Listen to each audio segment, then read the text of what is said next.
Hey everyone, welcome once again to Fish Chats. Tim Vicious with me today. He is a contributor to the Main Event Wrestling Network. He's got multiple podcasts under his belt, as well as dipping his toes a little bit into some acting bits here and there. Please welcome to the one and only J. Cole, dude. Hey, yo, I think on my way down to my studio here, I said to my wife, I was like, something about being overexposed at this point. They everybody had me on. I'm like, maybe somebody's just about had enough of my shit. So, I appreciate you having me on and asking me to be on here. Seriously, it's good to be to work with a bunch of the guys on the network, and I finally get a chance to work with you, so that's pretty cool.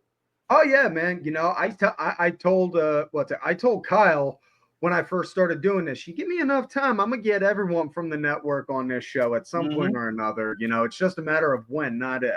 I think it's great.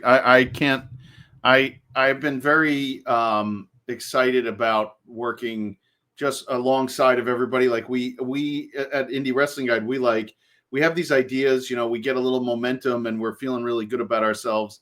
And when they picked us up, for the Main Event Network, Butters, who's the captain of our ship, he said, "Oh, I'm going to go talk to the guys from Wrestle Junkies and talk to Kyle and see." And then all of a sudden, it just kind of took off from there.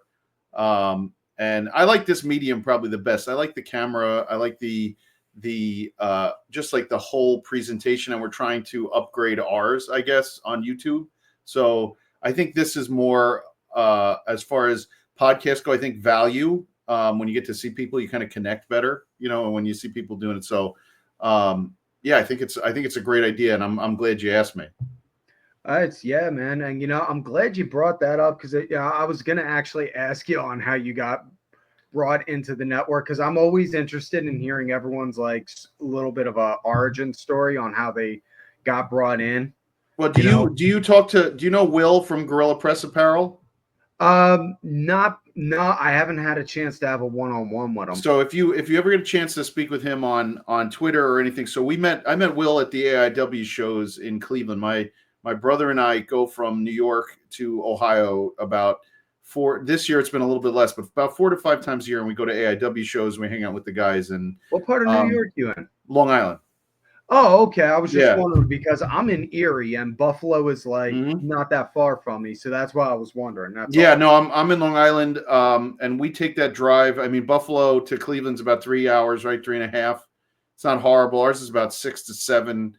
But we take that drive and we go sit at the shows, and we made some really good friends. And then I started doing some guest spots with Justin Summers, who did Wrestling Cheers.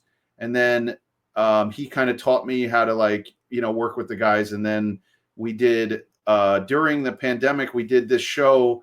AIW did like a no fan, like almost like a reality based wrestling show called Go for Broke, and it was my brother and I tried to kind of like help produce and like executive produce, just the podcast kind of was after every Tuesday after Go for Broke we recorded, and then we put it out on Wednesday so that people could hear what we were thinking. So it got kind of fun for us to do, me, Butters, and Justin Summers, and then Butters was doing Indie Wrestling, the IWTV Guide, where they would just watch episodes of whatever was on and do reviews and have some interviews and such. And then Butters was like, "Do you want to come on and be guest host?" And I did that. And then he was like, "Do you want to host?" So for about 3 years now, we've been doing the Indie Wrestling Guide, and I mean, I think it's come a long way. I think we found our niche kind of in the indie world.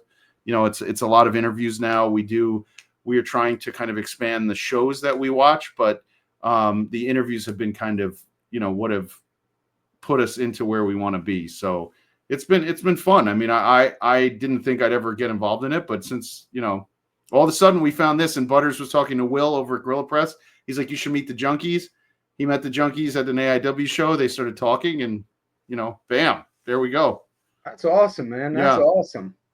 And hey, if you're ever doing, next time you go and you do a trip for AIW, if you wind up stopping through Erie, let me know at some point. All right. Yeah, we went during the pandemic to so I'll drive anywhere. So we went to the Mahoning Drive-In in Mahoning, PA, for like that's like the country's oldest drive-in movie theater, and they did Oh yeah. I know that one now. yeah, and they did this thing called the Real Rumble, and it was showing like Beyond the Mat and like They Live, and then the guys from the Lehigh Valley Athletic Clothing, whatever they're called, LVAC, they did a show. So it was outdoors. Everybody was sitting outside. It was pandemic time, so everybody got their space or whatever. But we got to see Orange Cassidy and Dan Champion and Cheeseburger and believe it or not, when they do Alf came out and was a wrestler, and I took my daughter, I took my wife, and we got in the car and we drove about 4.5 hours to Mahoning, and it was a lot of fun. So like I'll go anywhere. I don't care. As long as somebody's around and they want to hang, I'll get in the car and drive to it. Oh hell yeah, man! I'm the same. I will. If you give me the promise of a potential fun time, you got me sold right there. Because even if it doesn't deliver on what you're saying, I'll find a way to make my own fun. Yeah, I mean, I think after the pandemic, I'm a very extroverted person. And like after the pandemic, I said to myself, I'm like, I am never, ever saying no to anything again. Like I never want to be in the house again. I want to be around people. And so like, since then, like anytime anybody's like, you want to do this? I'm like, yeah, let's go. Let's do this. You want to do that? Can I take my daughter? Oh yeah, let's do that. Can I take my wife? Yeah. So like whatever can be done to be a good time now, I'm like, yeah, let's just, I didn't want to lose that time again. My daughter was like 4.5, and I was like, oh my God, all the adventures that we were supposed to go on were gone, So like now I'm like, let me make up for all the lost time.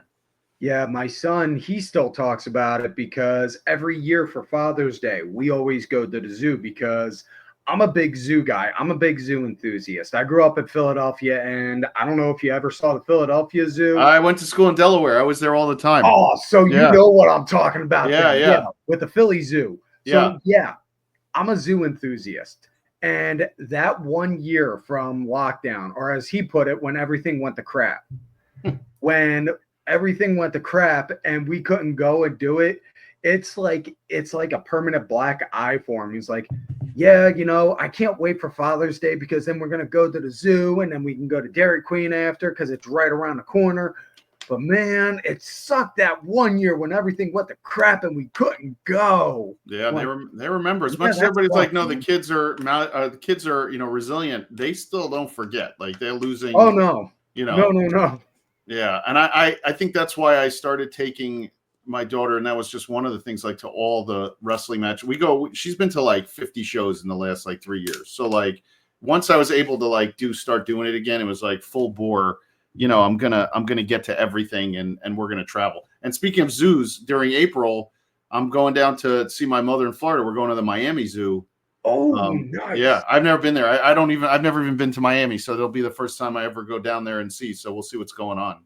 When I was younger, I lived just a little bit outside of Miami. I was like in the suburbs. I lived in Altamont Springs. Okay. Or not Miami, in Orlando. I was in it was like the suburbs of Orlando. And we moved down there right at the beginning of rain season, so to where you could like set your watch to when it would start to rain. Yeah, I mean, my mom tells me that she calls it a Florida shower. A Florida car wash. She's like, when I don't feel like getting my car, she goes, I hear it's going to rain that day. I leave the car outside, and all the crap washes away, and then she puts it back inside of her building or wherever. So yeah, I feel that. Yeah. So has your daughter picked up any like particular kind of style of wrestling that she likes more than others? Because I mean, I don't know. Like, I mean, my son, he's very much so like me, and he likes just seeing two big hoss fight. He likes seeing hoss fights. Well, I think I started taking her to just indie shows because the WWE shows are too expensive, and AEW wasn't really a thing just yet. So when we started going, and she just, we could sit in the front row at the indie shows, and she just loves. I've never seen anything like it. She's a lot like me. She's only 9, and she like picked up on psychology and she has her favorite wrestlers. She loves Bianca Belair. She loves Billy Starks. But she just picked up on, like, we went to some show. It was an NWA like show out in Freeport, Long Island 2 weeks ago. And we left there, and she looked at me and she goes, yeah, that was so boring. And I'm like, yeah, at least you noticed. I felt the same way. Like the show itself wasn't any good, and she even like picked up on it. And so, I'm surprised at how much she's retained already. And I myself, back in like the 90s, went to the ECW school for like 6, 10, 9 months. You were at the So, House of Hardcore. yeah, in Queens. Yeah. I am so freaking jealous of you because I had a game plan set when I was done high school. I was going to go in, and then what happened in 01, the company folded. Well, this was 96. So like, I mean, I wasn't there long. I didn't really, I just wasn't good at it. And it was just something that you learn a deep respect for guys who are. And so like, I got a bunch of concussions, but like, just for me to sit at home with my daughter and like I teach her like locking up. Like we sit there and we'll lock up, or I teach her like an arm bar and we'll sit there and do that. And she like keeps her eye on what guys are doing, and like the only line she draws are skewers. She has this like phobia of like things being close together, like she doesn't like seeing like tacks on someone's body or like big groups of bugs or things like that.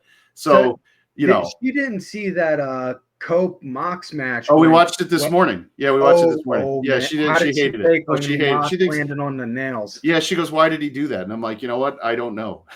Yeah, I've been trying to wrap my head around that too, and I'm a Mox guy, Yeah. and I defend Mox tooth and nail because he's a very much so a blood and guts guy. Mm-hmm. But there are just some things I'm like, yeah, why? Not necessary. Yeah, not necessary. I was like, I honestly, because last night I was out with a friend. We were watching the Knicks at a bar, and that kept coming across my Twitter, and I look at it. I'm like, what the fuck? Like I'm like, what is this? Like I can't wait to get home and like put on the DVR and see what was going on. But I was like, why? Well, and I think it was a mistake. Like you could see some of those nails were kind of bent, so they shouldn't go in. They were kind of like that. Yeah. So like when he hit it, it shouldn't have given that look. I don't know how those things got in there, but I don't know how they got them out. That's the better question. I looked at it a couple of times. I'm not that good with like science and all, but it looked like just maybe from the impact on how hard he hit it, just some of them dug in deeper than maybe expected. I don't know if those guys from like those like Buddhist monks or whatever can walk across nails and stuff. Why should that dude? Those nails were very close. Why was that piercing his skin? Unless they were bent where they were trying to gimmick it. And when he hit it, he kind of hit it on an angle and it just slid up into his skin. Yeah. But I got to give him credit. That dude's an animal to be able to just sit there and just kind of sell it. And they didn't call in a doctor, nothing. I hope he got tetanus shots afterwards. Well, yeah, well, I can definitely vouch. Any kind of blade or anything happens, Mm-hmm. You definitely are getting tetanus. What was it? Like maybe, oh Christ, about 20-something years ago, I sliced a chunk of my thumb off from knuckle to tip on a meat slicer when I was working at a gas station. I did that a few times, yeah. And on like one of the meat slicers, because they didn't want us chopping up the meat and the veggies by hand. So I'm moving it, and next thing you sink, and it just feels like a paper cut at first until I go to run it underwater, and I see it. I'm like, okay, this is bad. Yeah. My boss drove me to the ER. I never said the F word more times in my life than I did in those first 30 seconds. He said, dude, if you need to scream, go ahead. It makes you worried. You're like, is this going to be, am I ever going to, like, you don't really know the extent. So you're like, is this coming off? Like, what's the end game here? Do I leave here with the half a finger? Like, how does? Well, no, I did. When I got there and the docs were looking at it, I'm just laying on my back with my hand out and them poking at it. I'm like, yeah, like bite, like you could see tears rolling down my face, holding back from pain. I'm like, so what's the deal? Am I getting stitches or anything? There's nothing to stitch. We have to put an artificial scab on top of this to stop the bleeding. Like, can you give me something for pain at least? No, we can't. Like, oh God. Yeah. And I'm biting down on my hat at this point because of that. The throbbing is the worst part. I worked at a bagel store and I used to make those sandwiches with the slicers, and I was just so clumsy with the slicer. I took off parts of what my I'm talking fingers. about when you get them when you sliced it off. I remember doing it, and it was in a Band-Aid, and I remember just laying in bed and just feeling my own heartbeat in my extremities. And just knowing it hurt so bad that even though it was all taped up and everything, it was just in a bad spot. it got to the point to where I would literally, if I was laying down, I would put my arm up like I was raising my hand in school, just be like, all right, if it's elevated, it won't throb, or at least not throb as bad. Yep. Those were good days. That's when working at the bagel shop and hurting myself there were good days. I'm like, I was playing lacrosse in high school. I'm like, as long as I could still bend my finger, just tape it up and let me go, let me leave, and I'll be fine.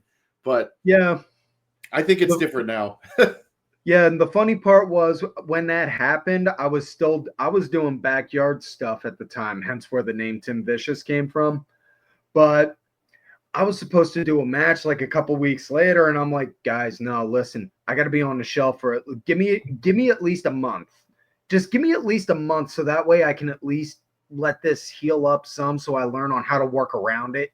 Yeah. They're like, what are we gonna say? Make something up. I don't know. Yeah. Just tell them I got like Cucamongus disease. Wait, where was this? Was this Florida, the backyard stuff, or was this Philly stuff? No, this is here in Erie. I did. Oh, okay. Well, I started doing backyard stuff when I was a kid, went up like 10, 12 and such. And then after I moved up here, I met up with some dudes when I was in college, and we were just like, hey, you know what? Let's start our own backyard fed. All right, cool. And that was it. And we made our own using like garden hoses, airport rope, cables, and like hammered posts into the ground. Every time guys tell me that they backyard and how they did it, I'm always like to myself, I'm like, how the fuck did I never think of doing any of that? Like I have a twin brother. We never backyarded. We just beat the shit out of each other in my grandma's like bed, in her guest bedroom. Like that was like as far as we went. That's the kind of stuff me and my brother would do. And then with the kids in our neighborhood, we would just be like, all right, let's get some sidewalk chalk, and we'd draw a giant square for our ring. And we would just like work around that instead of like trying to throw up against the ropes. We just work in there, almost kind of like in a blood sport style. We were doing blood sport in the middle of the street. That works. Like I just never had enough friends, I think, who wanted to, interact physically like that. Like they just never were, or even not even enough wrestling fans. I think I just kind of stayed. I don't know how I managed to stay a wrestling fan as long as I have. Just in general, like I never had that many friends who came along for the ride. You know what I mean? It was like 4 or 5 guys all living in different places. Yeah, we got together to watch Raw when we got older, but when we were young and it was like impressionable, my brother and I, that was it. We would read PWI. We would put up the posters in our bedroom, and we never had any other friends who were like, you guys want to, you want to go do this? Like, while we're all, it just never kind of materialized. And I was in Queens as a kid, so I grew up in the city. And then Long Island, and nobody wanted to kind of do that kind of thing at the time. Hey, you see, and that surprises me, man, because that's New York right there, and Philly, 2 inner city kids. Obviously, I guarantee if we would have crossed paths, would have been like, nah, dude, you want to go and throw? We can go and grab. I think it was more. We just couldn't find enough wrestling fans, like. The guys guys like yourself and guys I talk to and who love, the business, you guys had like this bigger group. I think it was just a lack of, I don't remember ever going to shows with anybody but my dad or my brother. Like none of my friends were like, let's go, until I got to college. Then people were like, do you want to go to Raw, when Raw was, nuclear hot in 1997, 98. But I don't think I ever had friends when I was young who were like, I got tickets to go to the Garden. You want to go? It was family or nothing who was going to see it. My sister took me and my brother to ECW a couple of times, but a lot of the times I would go and just like sneak out and go and catch an ECW show on my own. Yeah. So there was that. And when WWE would do do a wrestling show on Super Bowl Sunday every year in Philadelphia. They'd call it pregame pandemonium. Yeah. My parents would take us. Where was that? Where'd they do that? At the Spectrum? They would do that in Philly at the Spectrum. Funny enough, the one year when Rock and Mankind did the halftime show, the empty arena show, they did a fatal 4-way as a main event that night. It was Rock, Taker, Austin, and Mankind for the title. And Mick was already the champ. And Finkel announced that happened already. So Mick came out with the title. I was up at the guardrail seeing him, put my hand out, and I had a homemade Sacco. He went up to me and asked, "Hey, can I use your Sacco for this tonight? Can I use this tonight?" And he used my Sacco on the rock. Oh my God. At I think I was like 13 or 14 at the time. You'd have thought like you'd have thought like I just won every lottery on the planet. That's a core memory right there. Here's my Sacco. Yeah, that is an absolute core memory. Oh God, yeah, that's like permanently burnt into my brain. I think that night. Wait, but that was all in the same night because he didn't. Yeah, he won the. And I remember that because was he the champ during that? He was the champ during the. No, Rock was the champ walking into the halftime heat match, but and then Foley put the pallet on him, and did he win the title that way? That's how. Yeah. Right. Yeah, because before the match happened, Finkel announced that the match already took place and and Mankind was already the champ, so he was defending the title. So were you guys like, holy shit, like he won the title, like, or were you like, because you weren't there for the no fans match? No, but when he first saw it, I was like, oh wow, I can't believe he won it. Now I gotta really catch the halftime show tonight. So you were there. So they taped that prior to the actual to anything. So you went home. They didn't tape it in Philly. They didn't tape the empty arena match in Philly. I don't know where they taped it, but I know that they did it. And when they said it, when I got home that night, I went to my dad, who's big football guy. We're all, So I was like, "What time's the game tonight?"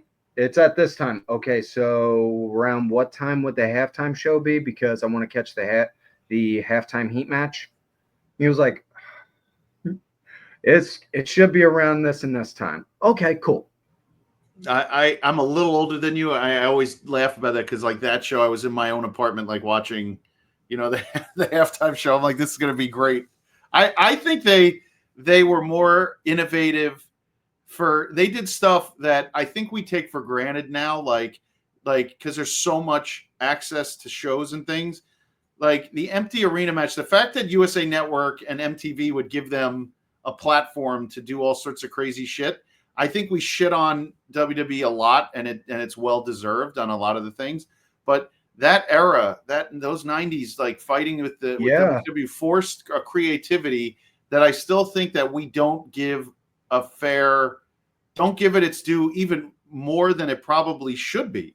Like the empty arena match at halftime. What a fucking idea. Like, think about it. Like, nobody is getting, I don't think anybody gives it enough of a kudos. Like, I think it deserves way more of a thought than just, remember that empty arena match? Because it was the first of its kind. I mean, it was. Well, I know Terry Funk did one beforehand. But I mean, like on TV, like, mainstream. Gave him the idea. Yeah. But I mean, like, mainstream, like. Okay, yeah. And like, people who didn't know wrestling were like, I'm putting on USA Network because I really don't give a shit about the halftime show. And I hear that the WWF is going to do something ridiculous and I want to put it on. Like, those days are gone.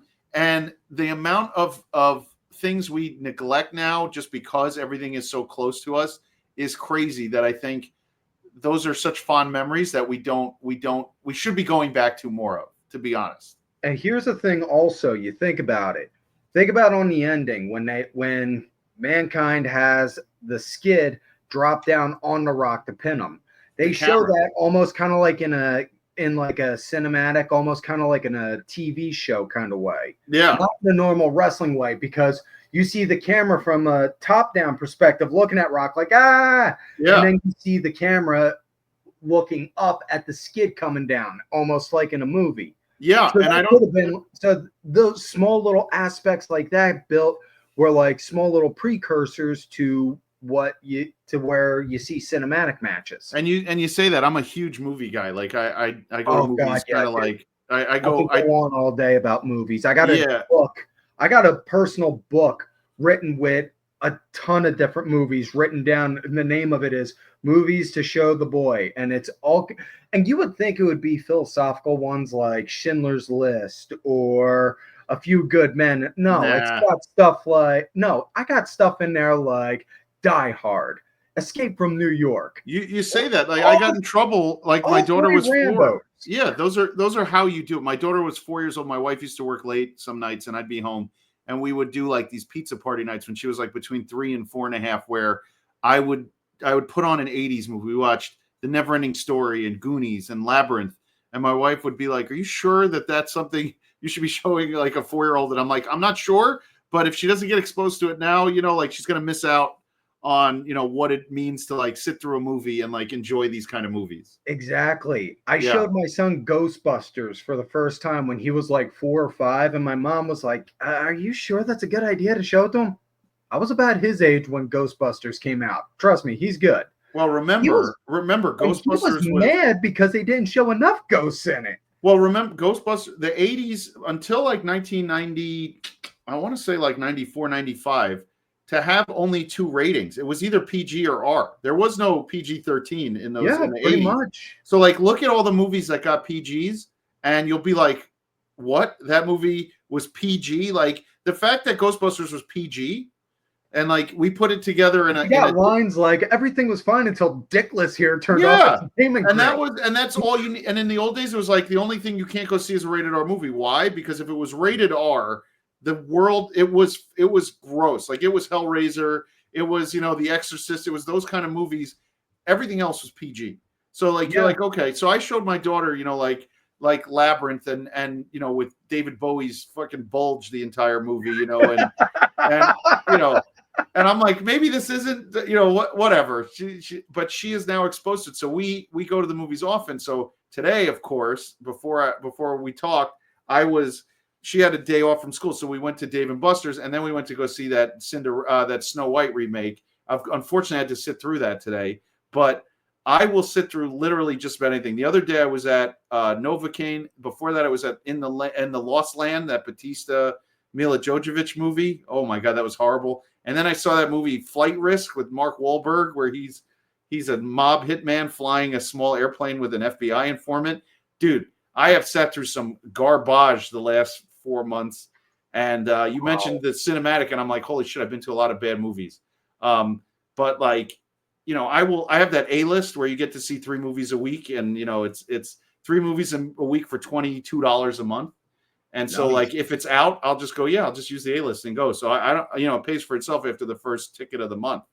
So I'll see literally just about anything. And I've talked my daughter into kind of, she was sitting through movies at 3.5 where people were like, my kid can't sit through a movie and gets up and leaves. And I'm like, mine wants to see the end. She doesn't want to go until the credits are done, So it's a good place to be when you get your kid into that mode where they want to watch the movies that we enjoyed, Oh yeah. Yeah, because what's it now? His favorite movies. How old is your son? What's up? How old is your son? I don't think you mentioned his age.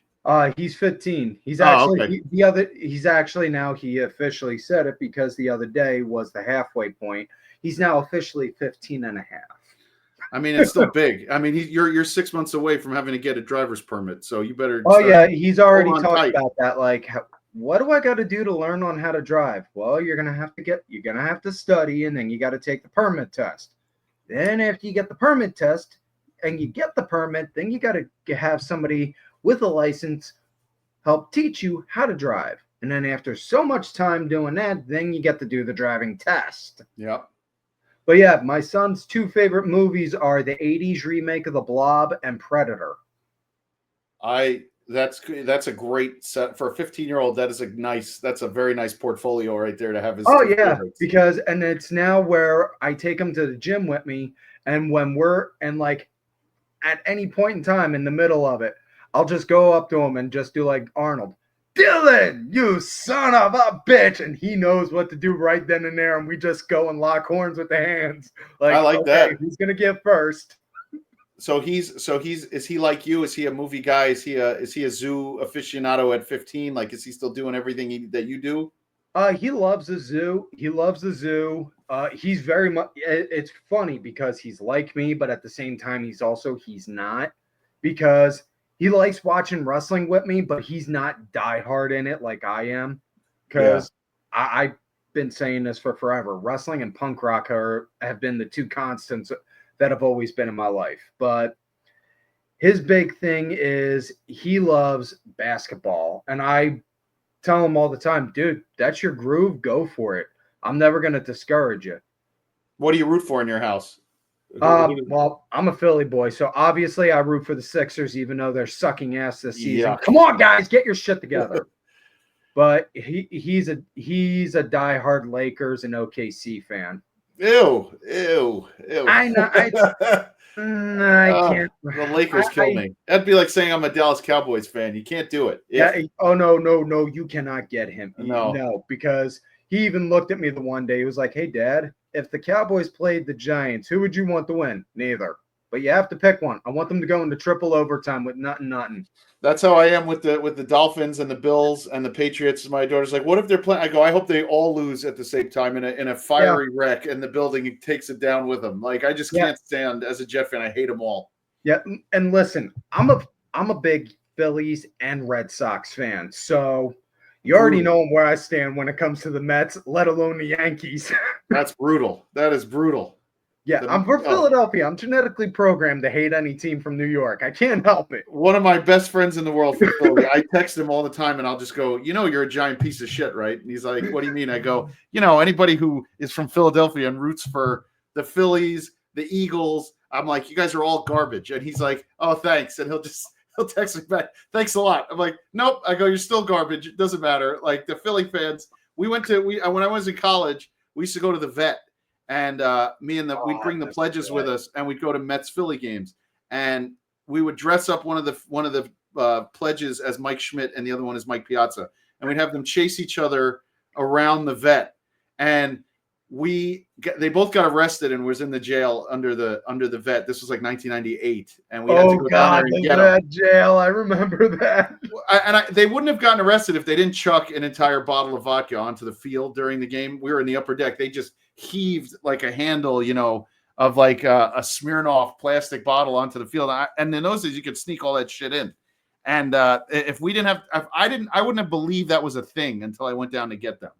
And I was just like, what the hell is happening down here? But believe it or not, I don't know if you remember the dancing usher that Philly had. Well, we had a ticket usher. He was known as the dancing usher. They would always show him on the Tron. Like he would go and just do these random dance moves in between innings. Just for fun, get a pop out of the people that were there. My dad actually, he knew him. He was in one of the string bands he worked with. That's dope. I miss the Vet. I like Citizens Bank. I've been there a bunch, but those older buildings that were just just were like mausoleums were just the best. But here's the thing: when the day the Vet imploded, like 5 minutes after it happened, my dad, he looked at me. He was like, get your shit together. Come on, let's go down. So we went down, and I was like, what are we doing? We like going to pay respects? It's like, no, we're gonna go and sneak in, grab a piece, bring it home. Like, oh, okay. So bright-eyed, bushy-tailed, not even thinking twice. Like, wait, my dad's actually telling me we're breaking in? Okay, cool.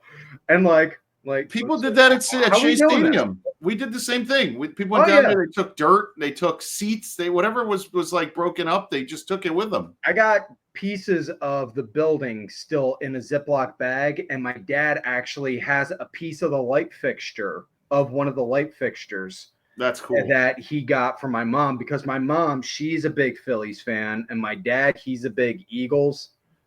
And I'm kind of like in the middle in that sense of I absolutely love the Phils, and I will always cheer for the Eagles because they're my homeboys. Well, thankfully, I can't even tell you the vitriol I got last season when the Mets took the Phillies out of the playoffs from my buddies just texting me. Like we would do Mets Phillies series, we'd go to Citi Field when we all worked in the city together, and we wouldn't even go in the game. We sat at the beer garden at Citi Field, and I remember we would sit there until the 9th inning, and then we'd walk to our seats just to see the game, either close out whoever won or lost. But it became like this joke where we'd buy tickets and we're like, it doesn't matter. We're not going into what we're just sitting. We're at Citi Field just to drink. Basically, we're watching the games on the TVs. But I always have a fun rivalry. The Mets Phillies is a fun rivalry. The Knicks Sixers is a mean-spirited mess of a rivalry.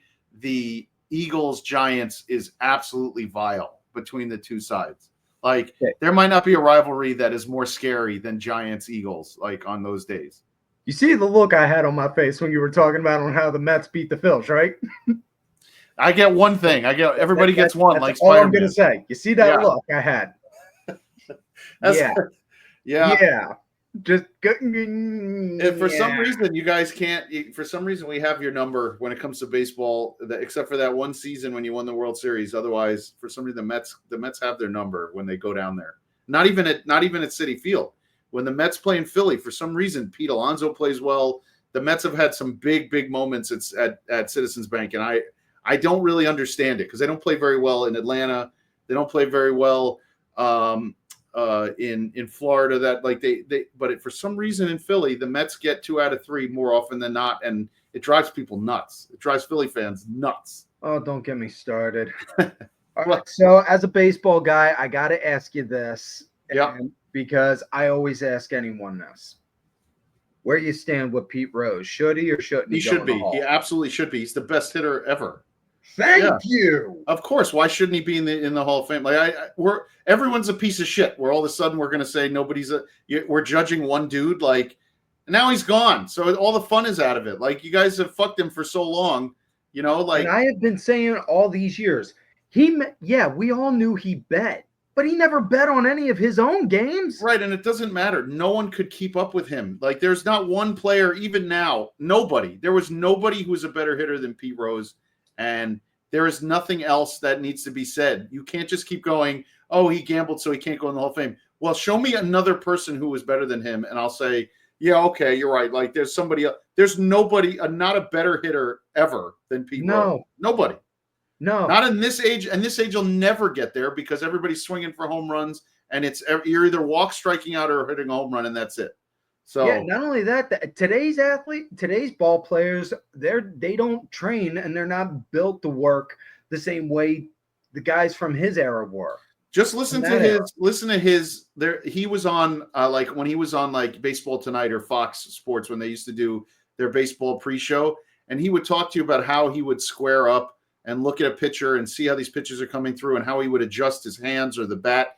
There's not one guy who I want to listen to now in the pros who I'm like, yeah, let me hear how you adjust your bat. I don't care. Pete Rose sits there and he's like, so if this guy was showing me X and you're like, how did you even see that? Like, he's like, how did you know that pitcher was, he's like, well, I used to notice like the dirt move under his left foot when he would throw a slider. There's not one guy who I would want to hear talk about hitting, now. Pete Rose was the man. So yeah, I'm all in on that. Yeah, Pete Rose, Tug McGraw, and John Kruk were my guys for the Phillies. Johnny Kruk was my dad's guy. He loved John Kruk, even though my dad was a Yankee fan. John Kruk was one of his favorite baseball players. Love Kruk. The best. The one girl I dated back when I lived in Philadelphia. She was doing some volunteer work for a kids center, and she knew nothing. She was diehard Flyers and only Flyer stuff. Oof. She knew nothing about baseball. She was like, "Hey, you like the Phillies, right? This one Phillies guy is supposed to be coming into the center is John Kruk something, I think. John Kruk, you mean? Yeah. Are you serious? Yeah. Can you get an autograph for me, please?" She got it, but when I went over to go see her that night, she tried playing a joke on me like, listen, I don't know how to tell you this, but my mom accidentally threw it out. And I was like, oh, it's okay. It's okay. Here, did your mom change out the bag? Because I'll go and fish it out for you. She's like, no. Good God, man. Slow down. It's right here. Yeah, that team, him and Darren Daulton and Mitch Williams and Pete Incaviglia and all those guys. As a Met fan, I wasn't yet fully entrenched in the rivalry, and I loved watching that Phillies team play. Lenny Dykstra broke my heart going to the Phillies from the Mets. That team was a lot of fun, and that was before it got like this. But I think I was always, when it came to Rangers Flyers, I never gave the Flyers those rivalries. I mean, I was at the Stanley Cup games in '94 for the Rangers. Like there's two teams I hate in the NHL, the Islanders and the Flyers. They're not allowed in my house. Not allowed. And I took Bobby Nystrom's daughter to my prom. So I am not under no circumstances will I allow the Red Wings. simply because they cost us the fucking cup. Yeah, I don't have that because we don't get that. We look. I hate the Kings, but the Rangers. I blamed a lot of that on Game 1 of that series in 2015 when they lost in the Cup Finals. But I hold grudges. The Islanders and the Flyers are in my house. No, never. Hey, I still hold that grudge over the Detroit Red Wings because of that one year when the Flyers were in the Cup, man. Makes sense. Yeah. So I mentioned it earlier. You did a little, and you even said before in the main event group chat you were doing some side work as extras for some films. Yeah. How'd you get into that? So it wasn't even like. So I applied. There was a tweet that went out in November, December, and it was like looking for wrestling fans to be in a Steven Spielberg movie. And I signed up and they wanted like headshots and all sorts of shit. And so I signed up and I thought nothing of it. I was like, nah, I didn't get it. Whatever. It was being filmed in March. And literally like on a Monday night, I'm sitting around in the end of January and it's like, yes, you got selected to do, to be in this movie. And I was like, no way. Like, there's no way. Like, and so I ended up going to Long Island. So so you sign up, you fill out all this paperwork. Like they want to know everything about you. You go to this, you wake up in the morning, they give you a call time. They say like, you're selected. Here's your call time. You have to show up, blah, blah, blah. And by the way, I just got paid for that today, which was cool. They bring you into this like holding room. And they're like, okay, we're going to give you a number. We're going to send you over to wardrobe. I see this guy in wardrobe. He's giving me like the looks like this. He's like, take off your sweatshirt. I got stuff for you. He's like, you look like, he goes, he's like, look, these guys are like eyeing everybody up and they're giving us all this. So I got this like sweatshirt that said Grudge Fest on it. It was some sort of wrestling. It said wrestling is now the Grudge Fest. Like that was what we were doing. And I'm like, I can't even understand what this is going to be. Right. Like I couldn't put it together. And we have this building concert hall called the Paramount in Huntington. And so we go there and I shit you not, I walk into the Paramount and there's 500 extras. They made the Paramount into an indie show. So there were 500 people. There were extras doing bartending. There was extras standing at the bar, just holding a drink. There were guys eating popcorn next to me who had to, every time he jumped up, they had to refill his bucket and sweep away the old one. Like, and I get in there and Brian Cage and Lance Archer are the wrestlers and Chavo Guerrero is the referee. So I'm like, I still can't understand what the plot of this movie is. Like, I don't know. Like, and the rumors were like, it's an alien movie and this and that. And I'm like, is it? Like, what are we doing? Then I realized, so we were there 9.5 hours and we had to get up and pretend to cheer and like fake stuff, like, go and like over and over again. And like Lance Archer and Brian Cage are doing the same moves, but like the cameras are different. So they had to do it from different angles. And we had to cheer the same way as they're filming. Then I realized like we're the scene we were there for, and I'm sure it's only going to be like 3 minutes in this film. It turns out this is some sort of alien movie. It's called The Dish. You can look it up on IMDb. And the guy from Challengers, Josh O'Connor, is in it. And so is that chick from Live, Die, Repeat. What's her name? Oh crap. The one who was with Tom Cruise in that future movie. God, I know who you're talking about. I can't remember her name. Yeah, though. so she's in it, and then there's a few others. And basically the scene was like a handoff. Like apparently the lead was like hiding out at a wrestling match to like with this like bag of like information. And like he was handing it off. He got caught by the villains, and they're there behind. One of them's behind him with a gun. Every time the guy had to film the scene, the prop master had to come up and go, "This is a Glock, 9mm." He's like, "It's empty." He's like, "It is a prop. Every time the scene is over, you must hand it back to me." And they did. It was all very safe and secure. Both of the villains. There was one woman, one dude. I know the woman. I can't, and her name escapes me. This Asian actress. She was wonderful. They had guns in their sides. The handoff happens. She walks out with the bag. Cut. We did it about 5 different ways, about 150 times, 5 different ways. So they filmed the same handoff, the same scene over and over again. So now I'm realizing that the movie was this is a movie that maybe the wrestling had nothing to do with the movie, but it was very cool. So I'm sitting next to this dude the whole time we're chatting. Now you might like this as an ECW fan. Turns out His name is Joe, and his partner is Ronnie, and he's the owner of Atlas Security. The guys who used to do the dude with the ponytail and the other guy in the turtleneck. They work for AEW. He still does his thing. We became friends. I got his number. He was telling me stories about MLW that he's working now and AEW. That's what we did all day. 9.5 hours of filming. Me and Joe from Atlas Security told wrestling stories and watched them do moves and stuff, and we had to get up and cheer over and over again while we watched his handoff. Spielberg was there. He was high-fiving people. He was fist-bumping people. It was dope, dude. Cool. Yeah, it was so dope. I just checked it. I just went on IMDb to look it up. Yeah. They have it marked as Untitled Steven Spielberg Ambient Universal Event Film. Well, if you look it up on like Google and you put in Steven Spielberg The Dish, it'll show you a little bit more. Yeah. And the lead characters the lead actresses they were saying are Emily Blunt. Emily Blunt, that's her. Yep. Yeah. She's the one from Live, Die, Repeat. That's Emily Blunt. And then so she wasn't at this one. She didn't have to do this scene, I guess. But it is definitely a cool.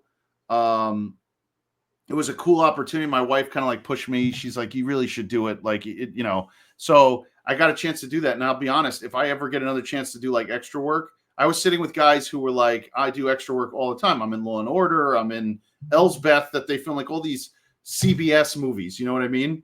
And I'm like, oh, that's really fucking cool. Like, I want to do some of that. Like, they feed you. Everything's really well organized. Spielberg, I thought like it was going to be very, uptight of a set. Like, he was all about it. He was like, you guys are awesome. Like, I really like, and I'm like, and I've said this like in different shows. I'm like, you take wrestling fans, you pay us, you feed us, you let us watch wrestling for free and film a movie at the same time. You don't think that's the happiest fucking group of dudes you've ever seen in your life? Like, everybody was so happy. Like, you just wanted to be there, You're literally getting paid to watch wrestling and being filmed doing it. Doing a Spielberg movie. What more do you need? I mean, it was fucking awesome. And I was right near where they were filming the scene. So I'm hoping if the scene doesn't get cut or if it doesn't get cut down from like, we were there 9.5 hours, who knows how much of that scene. I would be willing to say that scene gets about 2 minutes and 15 seconds total in the movie. Yeah, because I was in Cleveland to catch a Indians Red Sox game the day they were filming extra scenes for Spider-Man 3, the one that had Sandman in it. I know a bunch of dudes who told me they were doing that too. Yeah. Yeah, because you remember that scene when when the truck was driving through the street? And like you were seeing the truck and all the big explosions and the sand flying around everywhere. Yes. Yeah. Yeah, that was the scene that they shot. They shot that in Cleveland, and that was right next to the hotel I was at. I was there. I got to see all of that. Yeah, this dude I was with, he's like a professional extra. He said they filmed this whole scene in Cleveland when he was there for Spider-Man, and he said he goes, and I was like. He's like, I played a cop. I was supposed to grab a guy, whatever. He said, we did this whole scene. I was right on top of the guy. He goes, and then you watch the movie, and he goes, all you saw was this. He's like, you didn't even see my body. He's like, you just saw the elbow of me. He goes, they took everything away. So I'm like, well, how much of a chance do I have of being in this, even though I'm behind the actors? I mean, like, I'm right behind them. Like, if they're like where my mic is, I'm like right here. Like, hey, like, and I'm hoping that, they used enough of it, so you never know. Yeah, because I was there. My parents went with us because they wanted to see the game also, and my dad, he was completely flabbergasted because one, he was surprised that like, dude, why does this smell so much? I'm like, that's sulfur. They're doing pyro. He was like, I didn't even know that stuff. I'm like, I've done that kind of work. Yeah. Don't ask how, but trust me. But then he was like flabbergasted because they would do the set charges and you'd see windows from the get my words right. Sorry. Yeah. They would do the set charges for the windows for the cars. Yeah. Go off, and he would be like, oh, you'd be like, wow, that was loud. I'm like, and you'd see a couple shards of glass come near us. Nothing to where it was like, look out, but small little pebble bits like I think it's great. I think everyone should at least try doing the extra stuff and like going, like, as I said, I told you before in the beginning, like not saying no to anything, like just go try it. Like if you see it online, sign up and who the hell knows what's going to happen? You know what I mean? Like if I didn't say yes to doing something like, to being with Butters or being who knows, but like that movie stuff, man, that you get like the bug. You're like, this is so fucking cool. Just like sit through it. It's just a cool experience just to be able to be a part of it. Yeah, and I'm glad you said that, because I did bring this up to not just you, but the other main event guys. Yeah. You guys really have helped push me to go and stretch myself out, to try and push myself and get out of my comfort zone. And as an autistic guy, trust me, that is really hard to do. I get it, man. So, you got, and I do appreciate this, man. And I say this to everyone, you got my eternal gratitude on that, because, and I say this to everyone when they come on the show, you got my eternal thanks, because you could have been out there doing a million different other things. You chose to be here. You got my thanks for it. So, I know obviously we didn't get a chance to go into much detail about the podcast you do. We can always do that another time, because you're always welcome to come back on. Oh, I'd love to. Any of the work that you got going, by all means, the floor is yours. Dude, we just have the Indie Wrestling Guide. It's on Thursdays. We drop at midnight Thursday morning. We do, we're the only indie show on the net, main event net right now.